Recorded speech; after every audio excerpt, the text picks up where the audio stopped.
votre assiette comme arme contre le gaspillage alimentaire. C'est ce que tente de démontrer Emmanuel aux Barisiens depuis quelques semaines. Un samedi par mois, au cœur du marché couvert de Bar-le-Duc, les produits frais côtoient les idées malignes de cette cuisinière engagée. Elle propose des recettes gourmandes et zéro déchet. C'est plutôt spontané puisque le but en fait c'est de valoriser ce qu'on a dans notre frigo ou dans notre placard.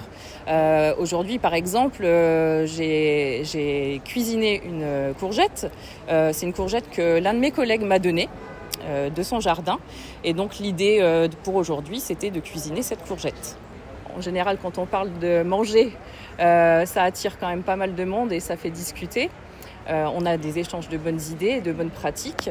Lancés le 17 mai, les petits brunchs anti-gaspi ont une devise « Rien ne se perd, tout se transforme ». Une manière ludique et conviviale de sensibiliser à un enjeu bien réel. Chaque Français jette en moyenne 58 kg de déchets alimentaires par an. Parmi eux, 24 kg sont encore parfaitement consommables. L'idée, c'est vraiment lutter contre le gaspillage et donc se dire on va toucher un nouveau public, on va dialoguer et puis faire comprendre aux gens que, par exemple, si on parle de l'alimentation, les restes par exemple, est-ce qu'on va les jeter ou est-ce qu'on va les réutiliser? C'est des petits gestes.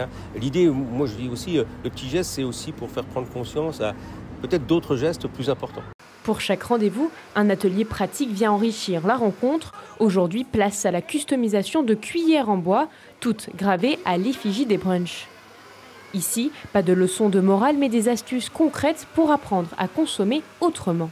Ça crée du lien, les gens sont curieux, viennent nous voir et puis c'est un outil un petit peu prétexte, le bricolage, pour faire passer des messages. Donc là, l'idée, on goûte quelques recettes et puis on bricole et on repart avec un souvenir aussi, alors c'est assez sympa. Même les meubles du stand ont droit à une seconde vie, ils proviennent tous de la ressourcerie locale. D'autres brunchs sont prévus, le prochain se tiendra le 30 août.